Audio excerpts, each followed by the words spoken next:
Guys അപ്പോൾ എങ്ങനെയാണ് ബാക്കി കാണുമല്ലേ. നാട്ടിലെത്തി ഈ പ്രാവശ്യം നാട്ടിൽ പോകുന്നതിന് ഒരു ആവശ്യമുണ്ട്. അങ്ങനെ അതിനായിട്ട് ഞാനും അമ്മയും രാവിലെ ഇറങ്ങിയിട്ടുണ്ട്. പോകുന്നത് നേരെ പാസ്പോർട്ട് ഓഫീസിലേക്കാണ്.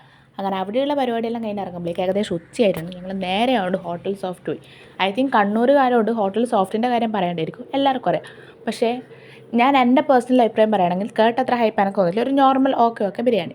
അത് കഴിഞ്ഞിട്ട് പിന്നെ ഞങ്ങൾ ഷോപ്പുകളിൽ ഈ മെറ്റീരിയൽ ഷോപ്പിലെല്ലാം കയറി ഇറങ്ങില്ല. കാരണം എനിക്കൊരു ഡ്രസ്സ് സ്റ്റിച്ച് ചെയ്യാൻ അതിനുള്ള മെറ്റീരിയൽ. അപ്പോൾ ഞങ്ങൾ കുറേ ഷോപ്പിൽ കയറി ഇറങ്ങി.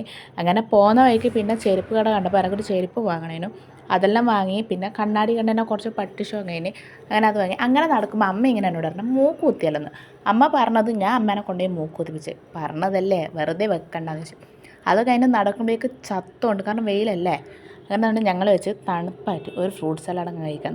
അതും കഴിഞ്ഞ് പിന്നെയും ഞങ്ങൾ ഷോപ്പിങ്ങിലേക്ക് ഇറങ്ങി. അതെല്ലാം കഴിഞ്ഞ് എത്തുമ്പോഴേക്ക് തന്നെ പിന്നെയും തന്നതാണ്. ഞങ്ങൾ നേരെ പോയി ഒരു മോര് സോഡയും കുടിച്ച് സംഭവം അവസാനിപ്പിച്ച് വീട്ടിലേക്ക് പോകുന്നു വെച്ച്. അങ്ങനെ പോകുന്ന ഇത് ഞങ്ങളെ പാപ്പൻ്റെ പേടി കേട്ടോ. പാപ്പൻ കണ്ടാൽ പിന്നെ എന്തെങ്കിലും തരാനില്ല. അപ്പോൾ ഇതാണ് പാപ്പനപ്പം തിന്നാൻ കുറച്ച് സാധനം തിന്ന്. അപ്പം ഞങ്ങൾ അതെല്ലാം വീട്ടിലേക്ക് പോയി. വീട്ടിലെത്തി കഴിഞ്ഞ് പാപ്പൻ കേട്ടോ കോഴിക്കാലാന്ന് ഞാനും തിന്ന്. ഞാൻ ഒരു കഷ്ണം കാത്തൂനും കൊടുത്ത്. അപ്പോൾ ഇന്നത്തേക്ക് ഇത്രയേ ഉള്ളൂ. അടുത്ത വീഡിയോ ആയിട്ട് കാണുന്നവരെ